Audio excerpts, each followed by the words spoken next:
Civilization 7's very interesting first gameplay livestream just wrapped up, and in this video, I'm condensing that 2.5 some hours of goodness into less than 20 minutes of highlights, beginning with the map, terrain, and new early game features, and ending with the curious age transition system into the exploration age. And inside of that content sandwich, well, some new Civ reveals and plenty more. Starting this knowledge fest in the early game and map terrain, and that's actually where we'll begin our focus on the important distinction between minor and navigable rivers. Over to you, Carl. Minor rivers are sort of what people are used to. It runs through the center of the hex like this, and then we have our new navigable river. The minor river flows into this navigable river right here, so we're going to settle right at this transition. So there you have it, minor rivers and navigable ones. The navigable, wider one on the right-hand side of your screen requires units to embark to get across, whereas the minor one may instead just end that unit's movement for this turn. And as you can see, we can settle right on top. Speaking of settling, the other important, relatively minor early game change is that you don't start with a unit like a scout or a warrior. Instead, you have the option, in this case, of those two, and either one will cost but a measly 1 production. The idea here is to give you more choice, and choice is also present inside of the technology tree, where a lot of yields are now, or yet again, tied to specific technologies, generally unlocked fairly early on. Things like production on clay pits, food on plantations, camps, woodcutters, you get the idea. Speaking of those tiles, that terrain, I'm going to hand over yet again to Carl to explain a little bit about terrain differences in Civ 7. We now have these rough tiles here that we can see that have this really rocky look to them, and we have vegetated tiles down here. Vegetation is actually different by biome, so we have our forest here, but say if you were in tundra, you would have taiga, so the type of vegetation that you have does change. And then we have wet tiles, so here this is marsh, which appears in grassland. That also changes by biome type. And they go on, Carl and co, to talk a little bit more about how these types of tiles can impact things like unit movement, and of course how they change depending on the biome.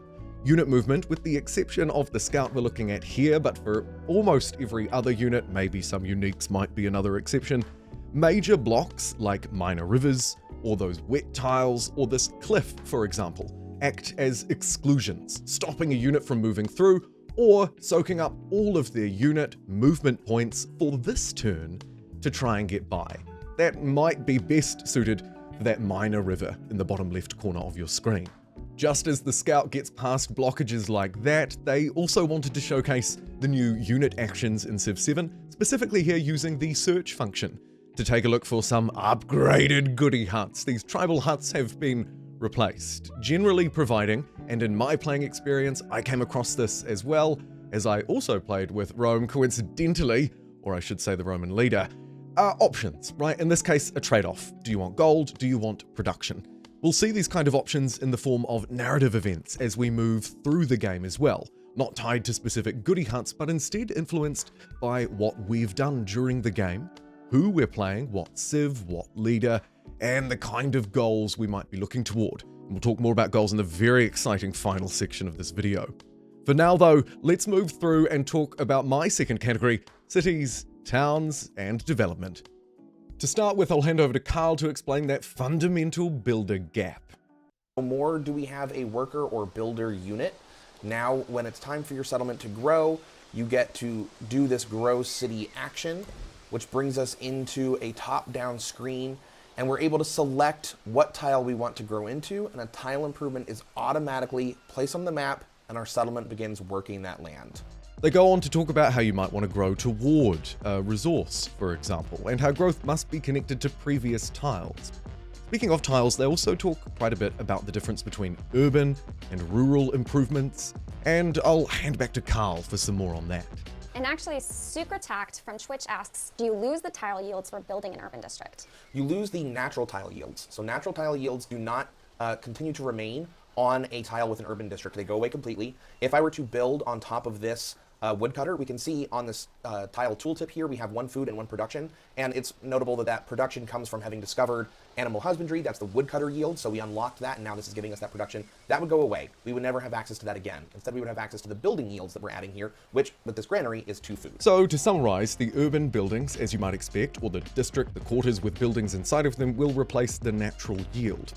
These urban buildings are quite important, especially when it comes to other factors of the game, like combat, for example.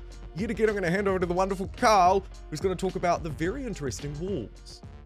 Here we have Rome, the capital. We have walls around a couple of our districts. We do build walls district by district now, urban tile by urban tile. That adds defenses to that tile, so when you're trying to capture a settlement, you have to occupy each of those defended districts, the districts with walls. We also have our unique quarter. So when you have a civilization with unique buildings, a civ with unique buildings gets 2 buildings, you can place those in different tiles if you want to. Each building does have different adjacency yields. Those are on the buildings themselves now. And so you might want to place the buildings separate to try to maximize the yields that you're getting if you have a particularly good spot for one of them. But if you put them together into the same tile, it creates this unique quarter, and that has an additional effect that is different for every single civ, is different for every single quarter, and it powers you up in some really interesting and cool way. So as well as hearing about the interesting walls, we also hear a little bit about unique quarters districts more broadly. And here you can see a look at some of the unique civics. We'll return to civics a couple of other times throughout this video, especially during their new Civ Reveal, as well as another point at the end. Focusing back in though, it wasn't just cities and their development that stole the limelight. We finally heard more about towns. Something I personally enjoyed playing with and something that Carl's going to tell you about right now. When a settler creates a new settlement, it starts as a town. Towns collect all of the yields around them, and any production that they collect gets converted into gold. It does not stay as production. Towns don't produce buildings for themselves. Instead, they can purchase buildings, but they can only purchase certain ones. Not every single building that a city can build is available in a town. So there you have it. Towns are the beginning, the fundamental early settlement. You can see interaction with a town right here. Towns connect to cities and provide a kind of transmutation, a merge of all of their yields into one as a gold payout. You also see here that towns have focuses or specialization, including the default, focusing on their own growth, or alternatively providing other things like healing to units. Farming towns, extra food of course for farms and plantations, and a similar theme with mining towns, and trade outposts, and these are just the ones on offer here. Again, fairly early on in the game, so I think we can probably expect to see a bit more of this town specialization. And crucially here, players who want to play tall may also see a great benefit. Speaking of benefits, excess happiness that's produced by your cities and towns can be funneled into this, a celebration. Celebration providing you with a boost to your production, and by the looks of things, some kind of resource. That extra happiness counter, just like it seems it was in Civilization 5. However, this time it's impacted by other things, like the settlement limit, for example. A new way to cap, a soft cap, mind you, on how wide and far you can grow. Furthermore, of course, the number of settlements, how you develop them, and what you build within your cities impacts happiness too. Here you can see a more developed city later in the game, assigning specialists making their triumphant return as well, allowing you to develop an individual building or quarter rather than spread out and claim new land. This is again playing tall, growing up big cities, fed by towns this time, instead of playing out wide with many medium or small-sized cities. Finally, here for this section, you get a little look, and I believe our first look, at the trade interface, how resources move through. A reminder, some resources can be local, and some benefits are empire-wide, and I believe that's the key distinction there. Now let's move through to section number 3, Commanders and Conquest. And this one has quite a few juicy details laced throughout, although it's not a particularly long section. First, we see the return of something we've already talked about here on the channel, so this one is not blazingly new, but you do get a better insight. This is the promotion tree for commanders, the key battle leaders. Bastion leaning into defense, moving through attack, logistics, how you move around, and finally, leadership. And this one can impact things like settlements, for example, plus 5% to all yields when you station a commander within, so they don't just have to be used aggressively. though it's important to note when you do use them aggressively, you should look out for this white border around them. This signifies the area that they interact with. So any fighting that goes on within this area, your commander will earn experience. They'll also be able to deploy units that they hoover up into this area as well. So this white boundary, which can again be increased, I believe, up to 2 tiles away through that command promotion tree, is very important. Speaking of important, influence shows its wonderful face here yet again. In this case, the developers declared a surprise war live on stream. Can you believe it? The surprise war has one impact, and that is around war wariness, or at least that's the one that they stressed. Focusing back in on the combat though, you saw their Roman commander deploy its units. These commanders are quite special. They can also settle settlements. And we hear a little bit about how terrain and also flanking bonuses, so where you put the units, what way they're facing, how these things can impact the outcome. You'll also notice there in that section, if we just quickly replay it, that they take out a commander. An enemy commander is destroyed. The units that it was carrying are quickly displaced and are somewhat damaged thanks to that fighting. Now let's move on to what was a surprisingly quick section, the Civilization Reveal. The new civ that they revealed today was, in fact, Greece. We didn't actually see anything on stream except for this still image showing the name, the symbol, Civ 7, some images in the background. However, the game guide on their website does reveal just a little bit more, including the fact that they are cultural diplomatic focus, their ability increases influence per turn on their central palace. Moreover, if you'd like to pause here, you can see their unique civics, some interesting ways that they unlock their buildings, and the traditions that may carry through, the policies, if you will.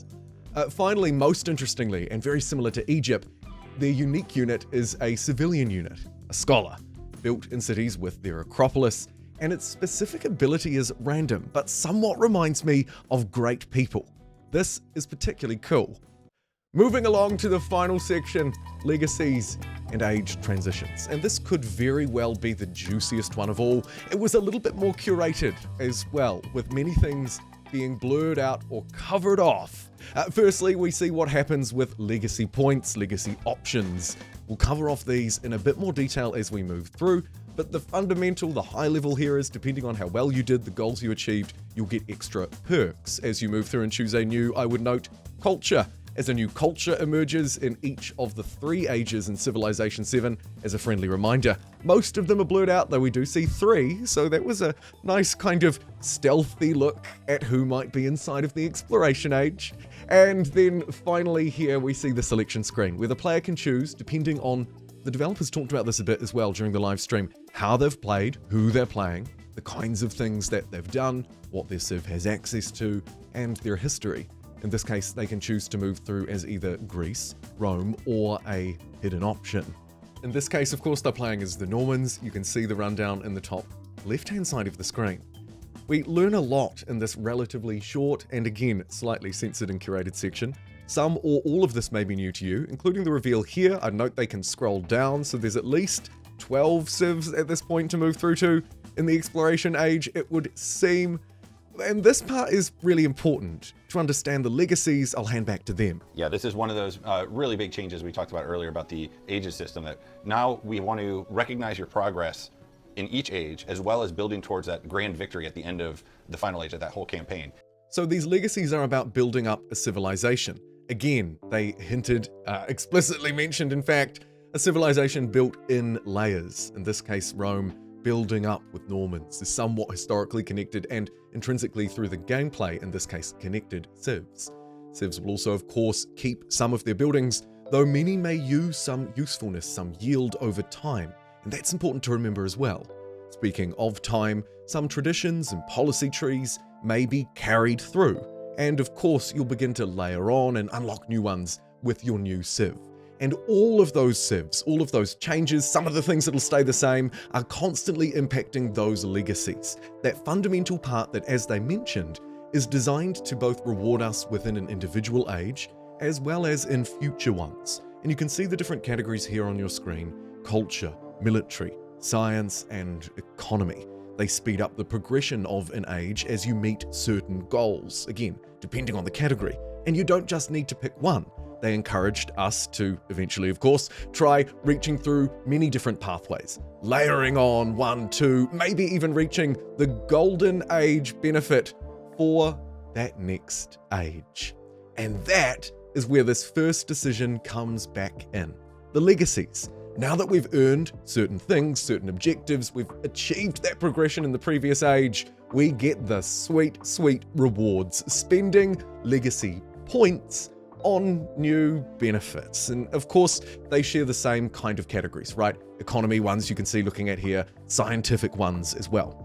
These ultimately provide us with some sweet perks as we move through.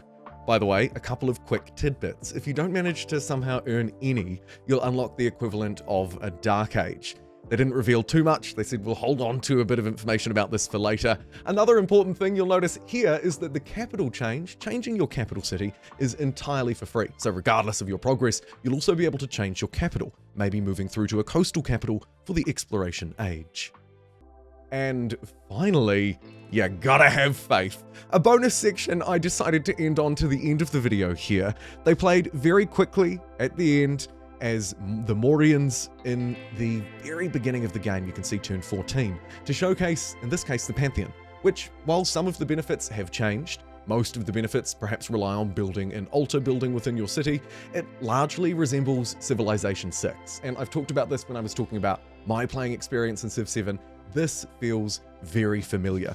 They say that as we move into the exploration age, religion will become both more hands-on and more intense, though as a reminder, it doesn't ultimately have a victory condition.